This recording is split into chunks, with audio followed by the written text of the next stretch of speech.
A nova mania de videogame nos Estados Unidos da América e Japão é a Nintendo. Você deve estar se perguntando, o que é Nintendo e por que se importar? Acho que vale a pena conhecer, pois conquistou as crianças dos Estados Unidos. A Nintendo revitalizou a indústria dos videogames e quando isso começou foi como um efeito bola de neve, simplesmente não dava para parar. A Nintendo da América se tornou a líder da indústria. É uma indústria que vale bilhões de dólares sozinha. Os jogos de entretenimento doméstico da Nintendo estão deixando outros produtos para trás. Super Mario Bros. É o videogame mais vendido de todos os tempos no mercado. Nintendo é, quase a maior diversão que uma criança pode ter. Descubra o segredo do sucesso da Nintendo. É assim que a Nintendo mudou a indústria para sempre. Eu sinto que não existe empresa que odeie mais sua própria base de usuários do que a Nintendo. Apesar da aparência fofa que todos adoram, eles têm um lado bem mais sombrio. Durante quase 100 anos, a Nintendo não se envolveu com jogos. O presidente dela nem jogava videogame, chamando isso de uma distração sem sentido. A Nintendo estava envolvida em jogos de azar ilegais, tendo a máfia japonesa como principal cliente. A Nintendo também gerenciava motéis por hora e tinha sua própria marca de arroz instantâneo. Então, como uma pequena empresa familiar se transformou em uma das maiores empresas de jogos de todos os tempos, responsável por alguns dos personagens mais icônicos já criados, é hora de fazer uma viagem pela história épica da Nintendo, da máfia ao Mario, do jogo de azar ao Game Boy e da falência aos bilhões. Esta é a história insana da Nintendo.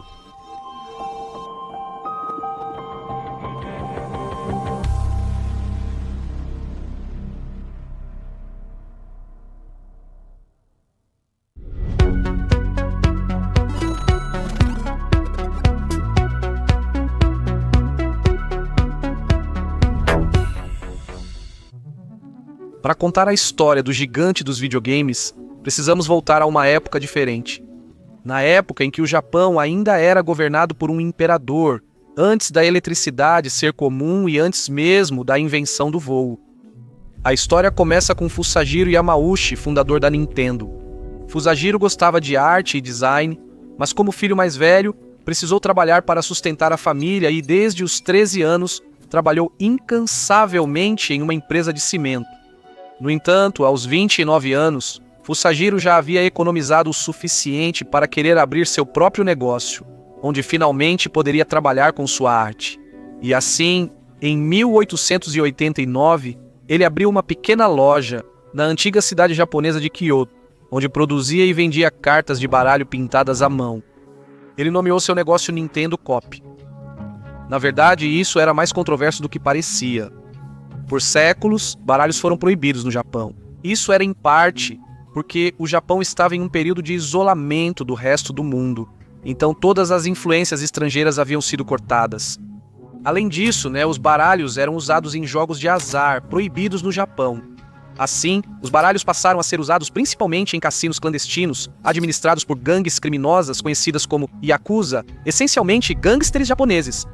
Como resultado, a indústria de baralhos no Japão praticamente havia desaparecido, já que a maioria das empresas não queria se envolver devido ao risco de serem fechadas ou associadas a criminosos assassinos. Fusajiro viu nisso uma oportunidade, pois existia um tipo de baralho que o governo japonês ainda não havia proibido. Chamava-se Hanafuda, que quer dizer cartas de flores. Essas cartas traziam desenhos artísticos tradicionais, sendo vistas mais como arte do que usadas em jogos de azar ilegais. Fusajiro viu nisso uma oportunidade de aplicar suas habilidades artísticas no mercado. Ele passou a trabalhar em casa fazendo cartas à mão, moía casca de amoreira até virar pasta e misturava com argila. Depois, ele pressionava o papel em moldes e usava tinta de pétalas e frutas para estampar desenhos no papel. Nas cartas, ele desenhava símbolos de flores, luas, espadas, montanhas e animais. Depois, ele embalava essas cartas de Hanafuda e as vendia em sua pequena loja. No entanto, como as cartas eram divididas em 12 naipes, cada um contendo 4 cartas, elas podiam ser facilmente usadas para muitos jogos de cartas diferentes, inclusive para jogos de azar ilegais. A Yakuza logo passou a usar as cartas de Fusajiro em seus cassinos clandestinos. Eles valorizavam a qualidade e o artesanato superiores da Nintendo. Para evitar trapaças, a Yakuza usava um baralho novo em cada partida. Isso significava muitos negócios recorrentes para a Nintendo, e a Yakuza rapidamente se tornou o maior cliente da Nintendo.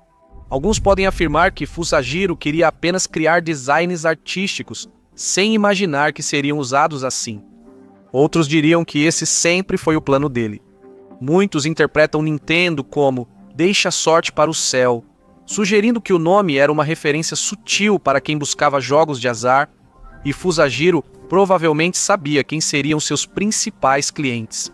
Ele viu uma oportunidade e agora os negócios prosperam. Fusajiro mal dava conta da demanda, pois fazia cada carta sozinho e pintava todos os detalhes à mão. Ele logo viu que isso não era viável e, para aumentar a produção, contratou uma equipe para fabricar as cartas sob sua supervisão. Após aperfeiçoar o processo, Fusajiro buscou expandir pelo Japão e fez uma parceria com a Japan Tobacco and Salt Company, que passou a vender cartas Nintendo em todas as suas lojas. Esse acordo deu à Nintendo distribuição nacional para suas cartas. Em 1907, o Japão flexibilizou a proibição de cartas de baralho, permitindo que a Nintendo se tornasse a primeira empresa japonesa a produzir cartas no estilo ocidental.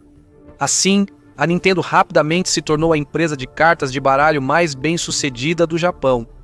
Aos 69 anos, após 40 de trabalho duro, Fusajiro conquistou tudo o que queria e estava pronto para se aposentar. Havia apenas um problema: quem iria assumir a sua empresa?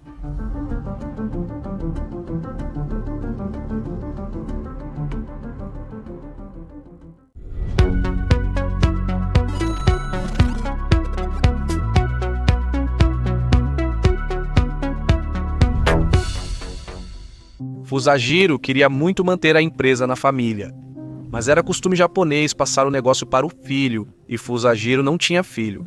Fusajiro fez com que sua filha se casasse com Sekiryu, um empresário respeitado de boa família.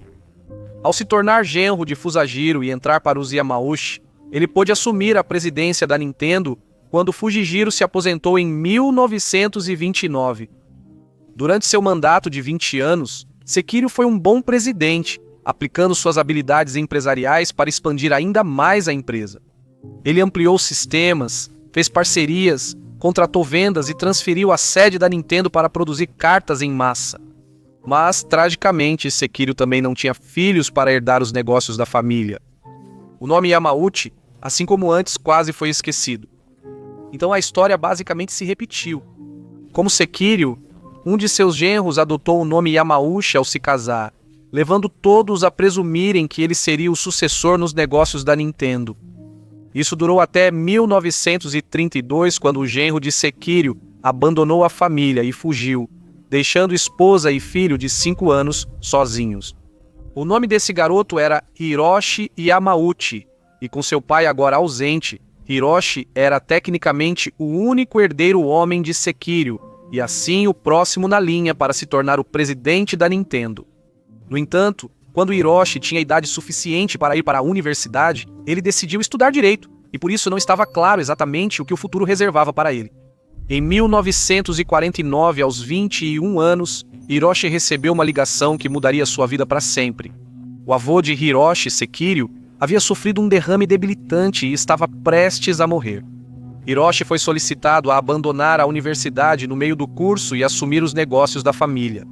A Nintendo era a maior empresa de cartas do Japão, o que gerou grande pressão e responsabilidade para Hiroshi, com apenas 21 anos e sem experiência em negócios. Mas sem demonstrar qualquer emoção diante da notícia devastadora, Hiroshi imediatamente aceitou o cargo. Hiroshi surpreendeu ao exigir a demissão de todos os familiares que trabalhavam na Nintendo, mostrando que ele estava no comando e sua liderança não deveria ser questionada. Sekiryu não teve escolha diante da exigência ousada.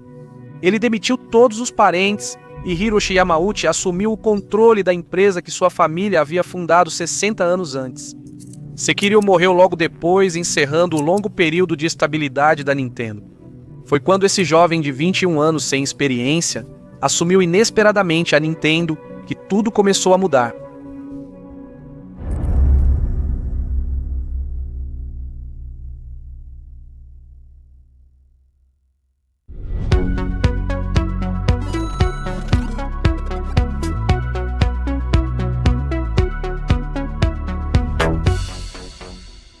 Desde o primeiro dia, Hiroshi acreditava que seu destino era deixar seus ancestrais orgulhosos e transformar a Nintendo em um nome conhecido em todo o mundo. Para isso, ele sentia que a Nintendo precisava evoluir e inovar. Não podia simplesmente se contentar em fazer as coisas do jeito que sempre fez. Mas isso fez com que muitos de seus funcionários sentissem ressentimento por ele, especialmente porque acreditavam que ele era jovem e inexperiente demais para liderar uma empresa do tamanho da Nintendo. Parecia injusto que um jovem de 21 anos, só por ser neto de Sekiryu, chegasse dando ordens e querendo mudar tudo. Inicialmente, houve muita resistência a Hiroshi. Em resposta, uma das primeiras decisões de Hiroshi como novo líder da Nintendo foi demitir qualquer um que ousasse desafiar sua visão ou qualquer um que quisesse manter as coisas como sempre foram. Hiroshi queria deixar claro que agora era ele quem mandava, e que você estava com ele ou estava fora. O próximo passo de Hiroshi foi expandir o que já estava funcionando. A Nintendo fazia ótimos baralhos de cartas, todo mundo no Japão sabia disso. O que mais Hiroshi poderia fazer para avançar ainda mais? Nos anos 1950, Hiroshi viajou aos Estados Unidos e testemunhou a popularidade dos personagens da Disney. Hiroshi negociou o primeiro licenciamento da Nintendo, permitindo usar personagens da Disney nas cartas de baralho. Essa decisão fez com que a empresa deixasse de ser apenas para apostadores e jogadores de cartas sérios. A Nintendo criou um produto que alcançou mais famílias e crianças japonesas, mas para Hiroshi, isso era apenas o início. Se Hiroshi quisesse que a Nintendo se tornasse tão grande quanto ele sabia que podia, ele precisava que a Nintendo se tornasse uma empresa global. Ele sabia que precisavam vender mais que cartas de baralho. Hiroshi encurtou o nome da empresa para Nintendo, tirando Kopai, que significa cartas de baralho em japonês. Expandir para novos países e produtos parecia bom na teoria, mas a execução foi um desastre. Em 1963, Hiroshi tentou de tudo. A Nintendo chegou a vender arroz instantâneo, operar táxis e até houve rumores de administrar motéis por hora. Havia rumores de que Hiroshi era o principal cliente deles, mas nenhuma dessas atividades foi realmente bem sucedida. Hiroshi quase faliu a empresa tentando conquistar fama internacional com vários produtos e serviços. Mas com isso, ele rapidamente aprendeu uma lição. O passado da Nintendo não era algo a ser ignorado. Havia valor em permanecer fiel às suas origens no entretenimento. Ele só precisava de um produto inovador além das cartas de baralho. E essa inovação veio em 1966. Um dia, quando Hiroshi estava andando pelo chão da fábrica de cartas de baralho, estressado pensando em qual poderia ser o próximo produto da Nintendo, ele viu um jovem trabalhador chamado Gunpei Yokoi brincando com um pequeno brinquedo. Gunpei havia feito uma mão extensível de plástico em seu tempo livre. Ao ver isso, Hiroshi logo o chamou ao escritório. Gunpei entrou em pânico, achando que seria demitido, porque mais o chefe o chamaria de repente. Em vez disso, Hiroshi pediu que o brinquedo de Gunpei, chamado Ultra Hand, fosse produzido em massa pela Nintendo. Ele então disse que queria que Gunpei supervisionasse a produção de 1 milhão de unidades a tempo para as festas de fim de ano. Gunpei ficou emocionado. Ele começou nos cargos mais baixos da empresa, trabalhando como faxineiro e operário na linha de montagem. Mas agora seu brinquedo seria o próximo grande produto da Nintendo. Gunpei se adaptou rápido à promoção, supervisionou o P&D e seu brinquedo vendeu 1,2 milhão de unidades. A Nintendo finalmente lançou um sucesso que basicamente salvou a empresa do desastre. Isso também significava que, após anos de experimentos em mercados totalmente aleatórios, agora estava claro para Hiroshi que, já que os baralhos e esse brinquedo Ultra Hand tinham sido os dois grandes sucessos da Nintendo, ele deveria apostar ainda mais na criação de jogos. O que era bom, porque Gunpei tinha uma nova ideia. Uma ideia que mudaria tudo.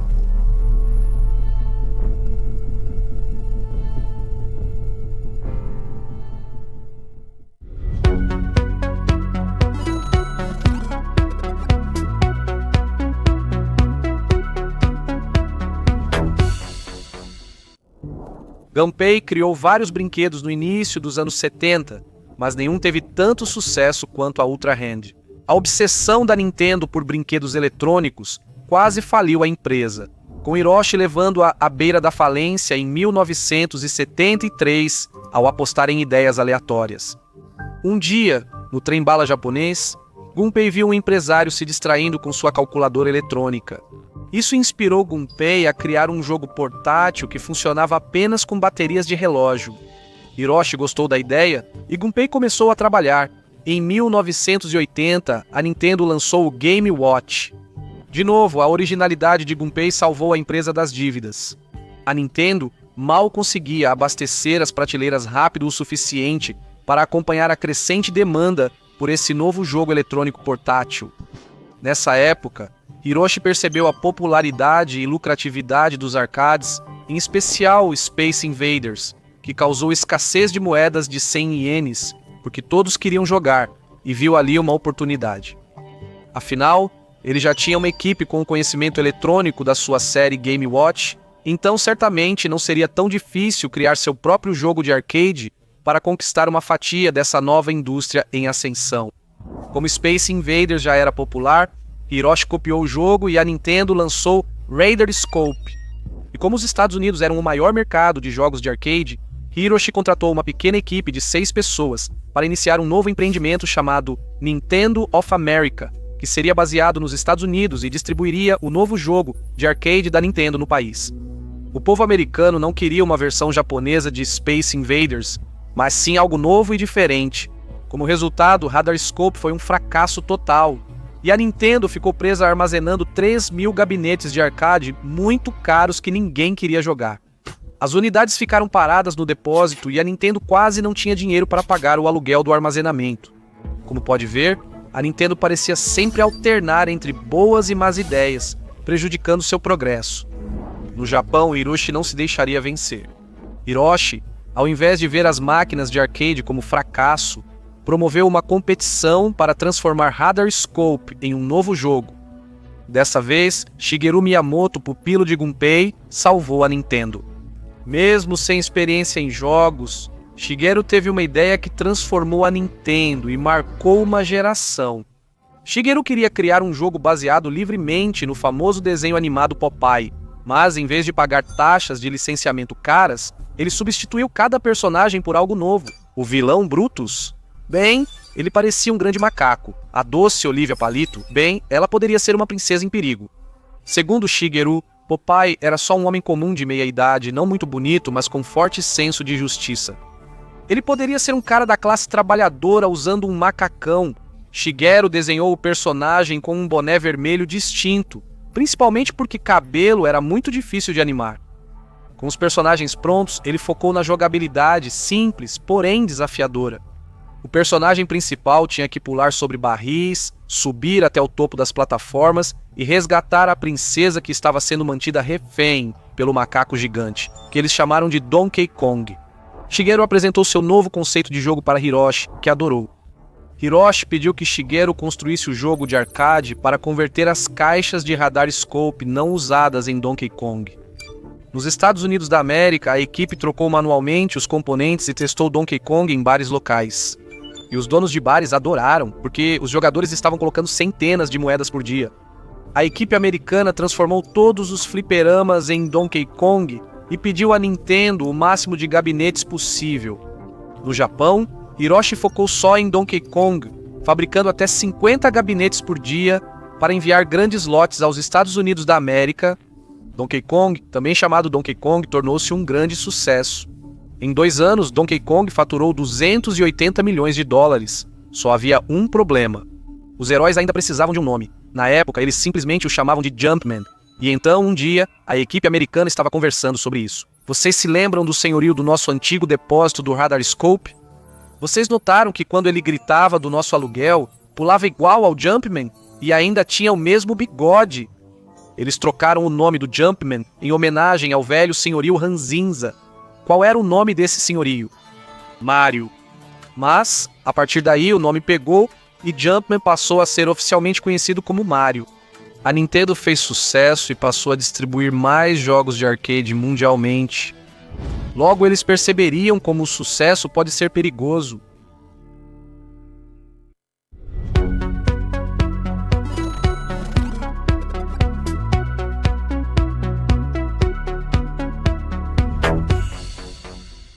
A enorme quantidade de dinheiro que os fliperamas de Donkey Kong geraram atraiu muita atenção para a Nintendo. Em particular, um estúdio de cinema afirmou que Donkey Kong parecia um pouco familiar demais. A Universal Studios processou a Nintendo com uma ação judicial enorme, já que a Universal dizia possuir os direitos sobre o personagem King Kong e que Donkey Kong era apenas uma cópia de sua propriedade intelectual. A Universal exigiu que a Nintendo pagasse todo o lucro obtido com Donkey Kong. Isso arruinaria a Nintendo, pois era seu jogo mais popular e bem-sucedido. Então, a Nintendo contratou um renomado advogado de julgamento chamado John Kirby para defender sua imagem registrada. Kirby leu o processo e imediatamente sentiu que a alegação da Universal era fraca.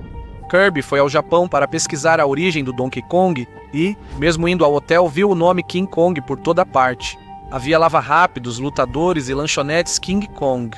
Isso fez Kirby pensar: se a Universal tivesse um bom argumento, por que não processa outros negócios que usam o nome e imagem do King Kong? Bem, Kirby percebeu que havia dois motivos. Um era que, no Japão, King Kong basicamente tinha se tornado outra palavra para gorila. Tinha virado um termo genérico que todo mundo usava. Mas, em segundo lugar, quando Kirby investigou isso mais a fundo, ele percebeu que o fato de a Universal nunca ter tentado processar nenhuma dessas outras empresas por questões de marca registrada era porque a Universal, na verdade, nem tinha direitos de marca para proteger. Anos antes, em um processo separado, foi declarado que o personagem King Kong era, na verdade, de domínio público, podendo ser usado por qualquer pessoa. No julgamento, Kirby apresentou seu caso e levou um fliperama para o juiz jogar Donkey Kong, mostrando que o personagem era diferente do dos filmes da Universal. Após ouvir os argumentos, o juiz concordou com a equipe da Nintendo e rejeitou o processo.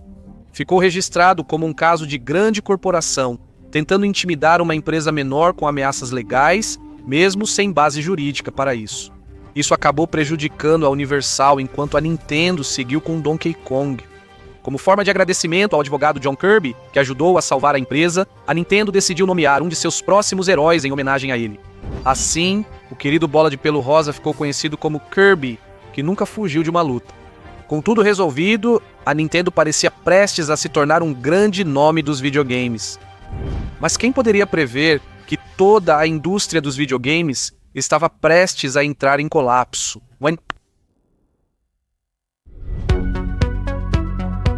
Em 1982, a indústria dos videogames era enorme, já que a tecnologia estava ficando rapidamente mais barata e mais poderosa. Em vez de jogar videogames apenas nos fliperamas, foram criados consoles para que as pessoas pudessem jogar em casa.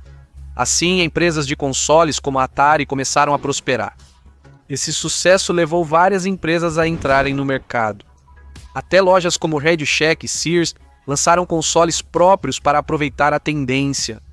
Em 1983, havia muitos consoles disponíveis, mas a maioria era apressada e mal feita. E com cada console, as empresas lançavam seus próprios jogos, mas as limitações de software faziam com que os jogos fossem muito parecidos, muito curtos ou muito fáceis. As pessoas rapidamente começaram a ficar frustradas, pois havia opções demais de consoles e poucas opções de jogos bons. O mercado estava saturado e tudo era de baixa qualidade.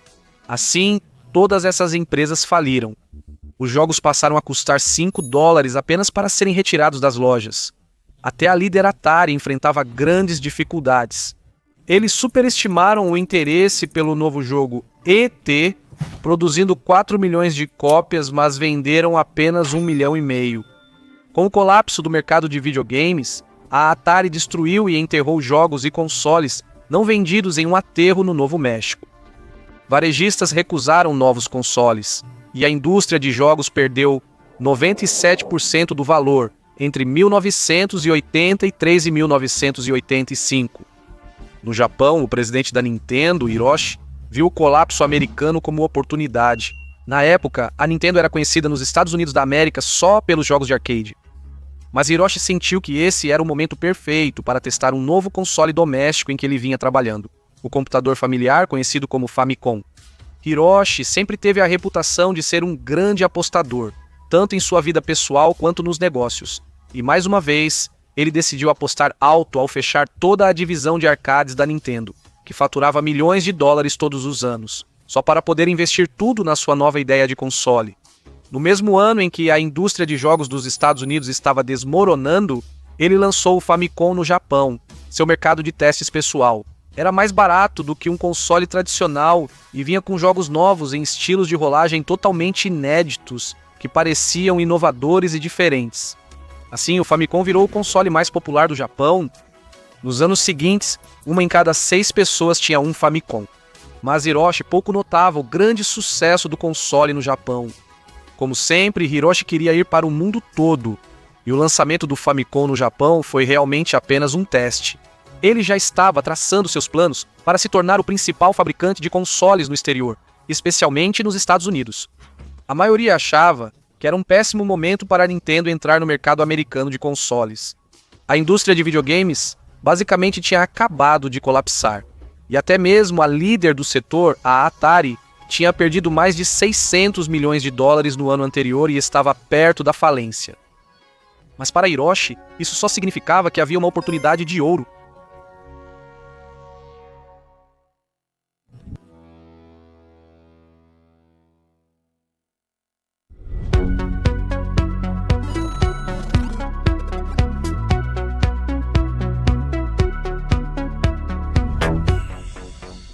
Hiroshi se recusava a jogar em seu próprio console, mas ainda assim entendia os jogadores.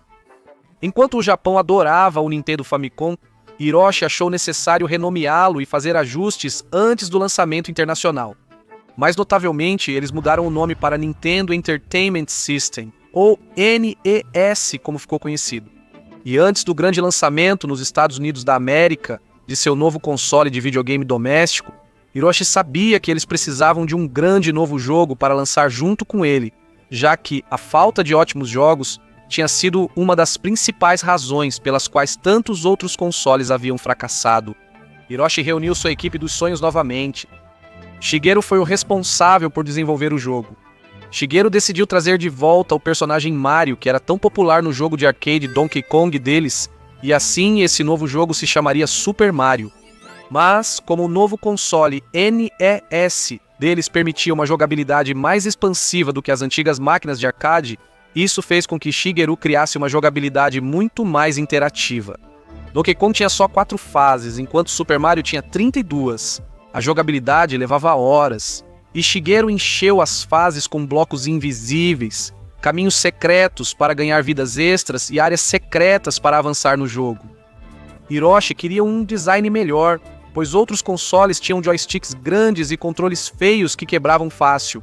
Ele pediu a Gunpei, que criou o direcional em cruz chamado D-Pad. Ele também redesenhou o NES com um visual prateado mais sofisticado. Por fim, Hiroshi exigiu áudio excelente. Se os jogadores passassem horas jogando, precisavam de músicas cativantes e sons que não irritassem. Hiroshi reuniu seu designer de jogos, Shigeru, e um talentoso criador de música eletrônica para compor trilhas e efeitos icônicos únicos para cada fase, integrando-os ao jogo de Shigeru. O resultado final de tudo isso foi que o novo jogo Super Mario deles era incrivelmente diferente de tudo o que a Nintendo já havia tentado antes. Era bem mais aprofundado que os antigos jogos de arcade deles, mas o desenvolvimento levou bem mais tempo do que Hiroshi queria. Mas Shigeru simplesmente disse a ele: um jogo atrasado só está atrasado até ser lançado. Um jogo ruim é ruim até o fim dos tempos. A dedicação da equipe da Nintendo em acertar console e jogo era evidente. Os jogadores que experimentaram não queriam apenas zerar o jogo, eles queriam rejogar cada fase várias e várias vezes. Então Hiroshi estava pronto para o lançamento americano do NES e do Super Mario, em 1985. Antes precisavam convencer lojas de eletrônicos e grandes magazines a vender o produto.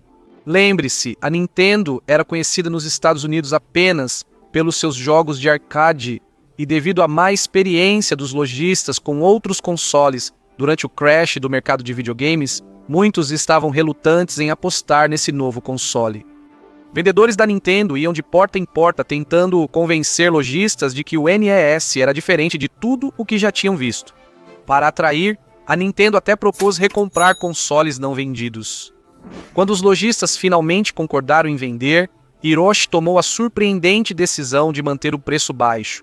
Veja, Hiroshi admirava a estratégia de negócios da lâmina e aparelho usada pela Gillette. Vender seu produto principal a um preço baixo para atrair as pessoas para o seu ecossistema e depois lucrar vendendo os produtos complementares que as pessoas vão precisar posteriormente. O NES custaria pouco mais de $100.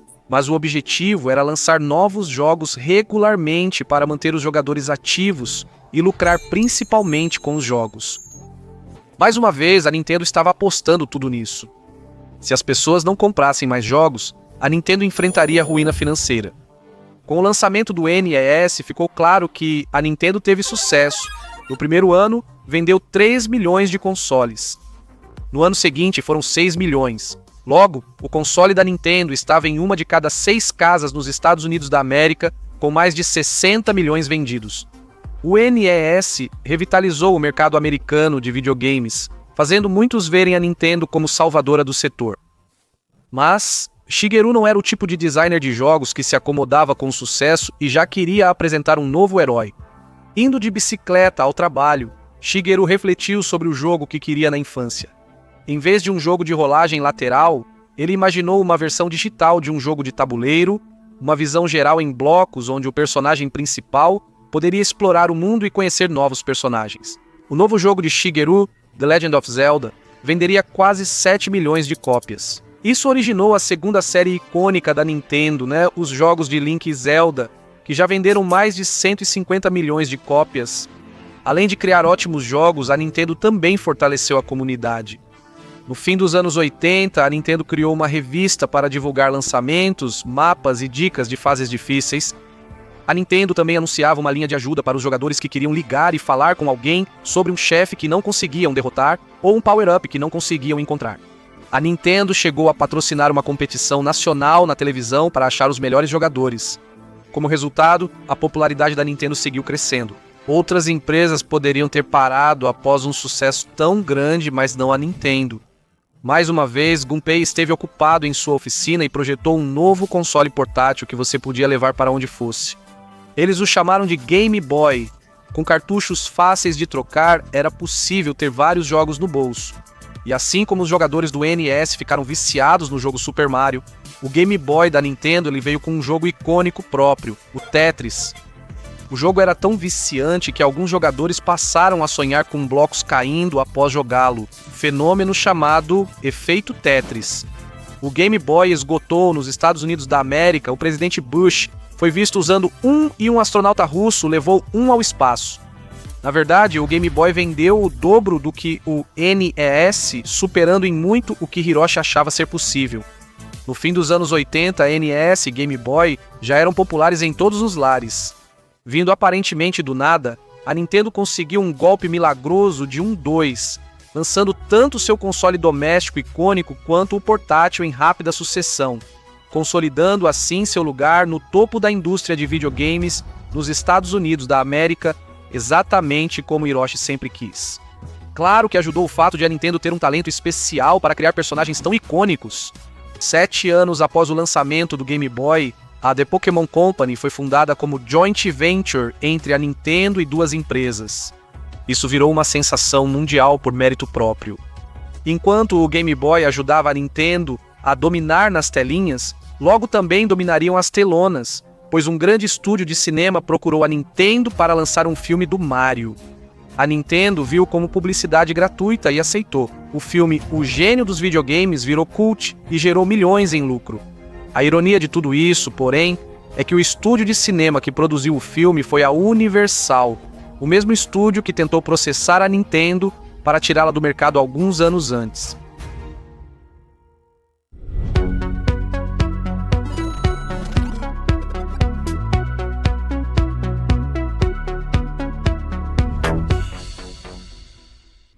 A Nintendo dominava quase 90% do mercado de videogames, mas no fim dos anos 80, uma forte concorrente surgiu, a Sega. Assim começaram as chamadas guerras dos consoles. O Sega Genesis, chamado Mega Drive fora dos Estados Unidos da América, foi um dos primeiros consoles de 16 bits no mercado. Ele tinha hardware aprimorado e mais potência, o que significava que era capaz de gráficos e som melhores em comparação ao NES. Para piorar, a Sega passou a atacar diretamente a Nintendo em suas propagandas. A Sega notou que o marketing familiar da Nintendo impedia o alcance de um público mais velho.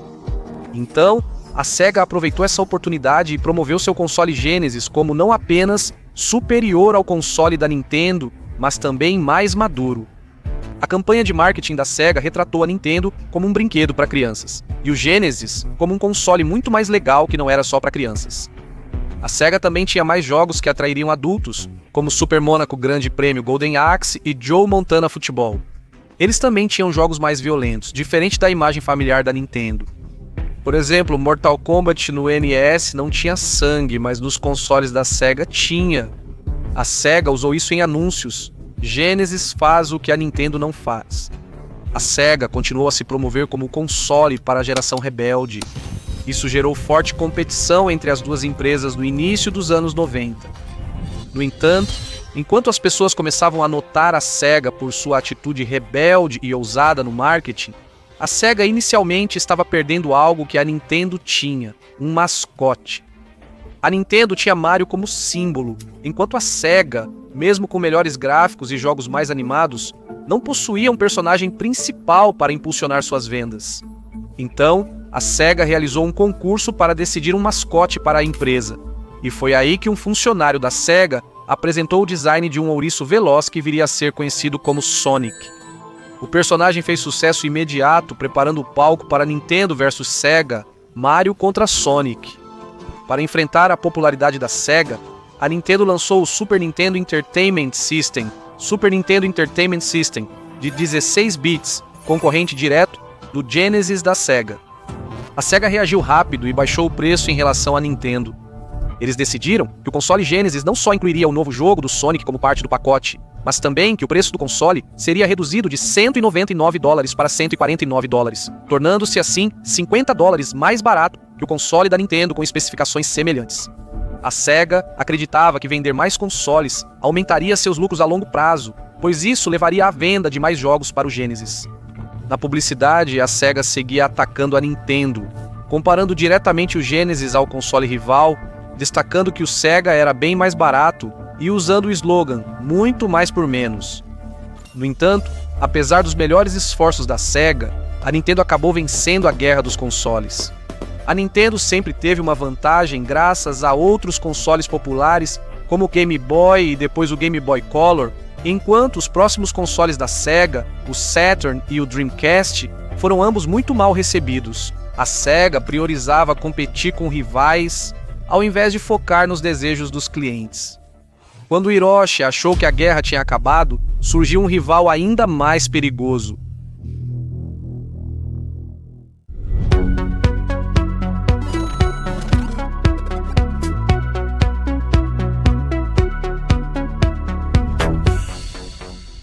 Em junho de 1991, milhares participaram da Consumer Electronics Show para conhecer novidades tecnológicas. Aqui, a Sony anunciou parceria com a Nintendo para criar um acessório de CD, memória somente de leitura para o Super NES. Até então, o console só aceitava cartuchos de baixa qualidade, por isso havia grande empolgação com a ideia do CD, pois jogos maiores e com melhores gráficos poderiam ser armazenados. A Sony também revelou que iria trabalhar com a Nintendo para criar um novo console híbrido que teria um drive de CD embutido. A experiência da Sony com CDs e da Nintendo com consoles indicava uma ótima parceria. No entanto, já no dia seguinte, foi a vez da Nintendo fazer uma apresentação com todas as suas novidades. Todos, inclusive a Sony, esperavam que a Nintendo desse mais detalhes sobre essa parceria, mas eles não fizeram isso. Em vez disso, a Nintendo revelou que, na verdade, eles não iriam trabalhar com a Sony, mas sim com o maior rival da Sony, a Philips. A Sony ficou chocada e furiosa. Foi uma humilhação pública para eles. Mas acontece que, nos bastidores, Hiroshi e a equipe da Nintendo estavam cada vez mais preocupados com a Sony, pois temiam que a Sony quisesse usar esse projeto apenas para entrar no ramo dos jogos por conta própria, basicamente usando a Nintendo como uma porta de entrada. Não só isso, mas a Nintendo começou a perceber que alguns dos termos do acordo que haviam aceitado favoreciam enormemente a Sony, e foi por isso que a Nintendo decidiu fazer parceria com a Philips em vez disso. Mesmo assim, a maneira pública e repentina de tirarem a Sony do acordo foi no mínimo controversa. Se a Nintendo quis evitar que a Sony virasse concorrente, o tiro saiu pela culatra. O presidente da Sony ficou tão irritado que decidiu seguir sem a Nintendo e criou a Sony Computer Entertainment, focada em videogames. Como a Sony já tinha trabalhado nessa ideia de console com CD, eles usaram essa tecnologia para criar seu próprio console novo sem a Nintendo, chamado PlayStation. A Sony trabalhou muito nisso e, ao lançar, trouxe gráficos 3D melhores, mais jogos e preço mais baixo, tornando-se um grande sucesso. Nintendo e Sony poderiam ter colaborado, mas se tornaram rivais. O início dos anos 2000 foi um período muito desafiador para Hiroshi e a Nintendo. Enquanto a Nintendo lutava para aperfeiçoar seu próximo console, a Sony lançou o PlayStation 2 no ano 2000, o que atingiu a Nintendo ainda mais forte. A Sony faturou 250 milhões de dólares americanos no primeiro dia. Com uma variedade de centenas de jogos, o PlayStation 2 era muito superior a tudo o que havia até então. Jogadores do PlayStation 2 tinham acesso ao modo online, que a Nintendo não ofereceu por anos. O PlayStation 2 reproduzia DVDs e foi vendido por 12 anos, o maior tempo entre os consoles. Ele se tornou o console mais vendido da história, com 155 milhões de unidades no mundo. No ano seguinte, em 2001, a situação da Nintendo piorou quando a Microsoft lançou o Xbox, que também teve grande sucesso. Os jogadores adoraram jogos como Halo, voltados para um público mais maduro. Enquanto isso, o console mais novo da Nintendo, o GameCube, teve dificuldades para competir com o que a Sony e a Microsoft haviam criado. Foi um período difícil para a empresa, agravado em 2002 com a aposentadoria de Hiroshi Yamauchi, encerrando 53 anos de domínio. Hiroshi foi o responsável por transformar a Nintendo de fabricante de cartas no Japão em um império global dos videogames, sendo peça-chave no sucesso da empresa. Embora não usasse seus consoles, Hiroshi parecia ter um sexto sentido sobre o que os jogadores queriam. Ele costumava tomar decisões que pareciam erradas, mas davam certo, como ao fechar o lucrativo fliperama Donkey Kong e apostar nos consoles domésticos durante o colapso do mercado de videogames. Essas decisões ousadas tornaram a Nintendo dominante. Agora ele estava partindo. Pela primeira vez em 110 anos, a empresa não seria controlada por ninguém da família Yamauchi. Hiroshi se foi. Microsoft e Sony prosperavam, e alguns já questionavam se seria o fim da Nintendo.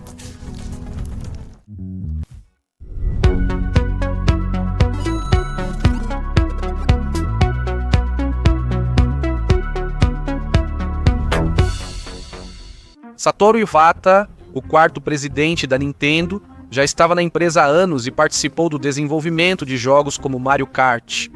No entanto, quando ele assumiu o lugar de Hiroshi em 2002, todo mundo parecia estar falando sobre o Xbox e o PlayStation 2, não sobre a Nintendo.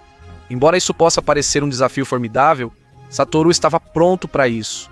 E definitivamente parecia que ele conhecia bem a história da Nintendo. Há 50 anos, Hiroshi percebeu que licenciar personagens da Disney expandiria seus baralhos além dos jogadores sérios de cartas. O plano de Satoru era repetir isso nos videogames. Criar um console que atraísse mais do que só jogadores sérios. Ele se perguntou, por que disputar um mercado pequeno e competitivo em vez de criar um novo? Assim, ele decidiu que o próximo console da Nintendo atrairia todos. Para isso, ele contou novamente com o garoto de ouro da Nintendo, Shigeru Miyamoto. Shigeru soube da nova ideia, um console para todos. Os controles deveriam ser intuitivos e divertidos para todas as idades, permitindo que qualquer um jogue e entenda rapidamente. E assim, em 2006, após anos de desenvolvimento, Shigeru e Satoru lançaram a mais nova inovação da Nintendo, o Wii. Os controles do Wii usavam gestos. Ao mover o controle sem fio, ele respondia na hora. Wii Sports não era um jogo de aventura ou missão complexa. Eram jogos conhecidos como boliche, golfe e beisebol. Desde crianças até idosos, todos sabiam usar um Wii imediatamente. Satoru até permitiu o jogo online e, diferente do PlayStation 2 e do Xbox, era gratuito. Microsoft e Sony já tinham os jogadores hardcore, mas o Wii chamou a atenção de todos. Ele não competia em gráficos alta definição ou jogos maduros, mas foi lançado para quem queria se divertir e o plano da Nintendo deu certo. O Wii esgotou todos os meses durante 3 anos seguidos. Em 2006, a Nintendo vendeu mais Wiis do que Xboxes e PlayStation juntos. O Wii vendeu 100 milhões de unidades, superando todos os produtos anteriores da Nintendo. Mais uma vez, a Nintendo teve sucesso ao inovar e encontrar seu próprio nicho, sem competir diretamente com os concorrentes. Eles conseguiram alcançar um mercado casual que antes ignorava os videogames e, como resultado, atingiram um público totalmente novo. Eles fizeram o mesmo com o Switch, permitindo jogar Nintendo em casa ou na estrada. A capacidade da Nintendo de continuar inovando dessa forma é o motivo pelo qual tantas gerações diferentes sentem uma conexão com a marca. Muitos veem a Nintendo como uma parte marcante da infância. No entanto, nem todo mundo é tão fã da Nintendo. A empresa é mal vista por criadores de conteúdo e streamers. Isso realmente começou em 2013, quando a Nintendo começou a reivindicar direitos autorais de todas as imagens de seus jogos no YouTube, o que significava que até mesmo usar uma pequena parte de qualquer gameplay da Nintendo faria com que eles pegassem toda a sua receita. E quando a Nintendo finalmente percebeu que estava perdendo muita publicidade gratuita ao impedir os criadores de jogarem seus jogos, a Nintendo então abriu um programa de criadores onde você podia jogar os jogos deles no seu vídeo se eles pudessem ficar com 30% do seu dinheiro e controlar tudo o que você dizia. Mesmo em tempos muito mais recentes, a Nintendo emitiu inúmeros strikes contra criadores de conteúdo, até mesmo por vídeos simples feitos por fãs. O Greenpeace critica a Nintendo, incluindo-a entre os piores infratores e afirmando que seus consoles são feitos em condições semelhantes a trabalho escravo na China. Apesar das controvérsias, a marca Nintendo segue mais forte do que nunca. Em 2023, o filme do Super Mario teve a maior estreia de animação, superando Frozen, O Rei Leão e Toy Story. O sucesso do filme evidencia a força da marca e dos personagens da Nintendo. Segundo um estudo, Mario é mais reconhecido que Mickey Mouse. É curioso pensar que a empresa começou fazendo cartas de baralho artesanais para a Yakuza. Se gostou dessa história da Nintendo, confira também a da Lego clicando na miniatura na tela. Obrigado por assistir Magnates Media. Você é uma lenda e até o próximo vídeo. Valeu!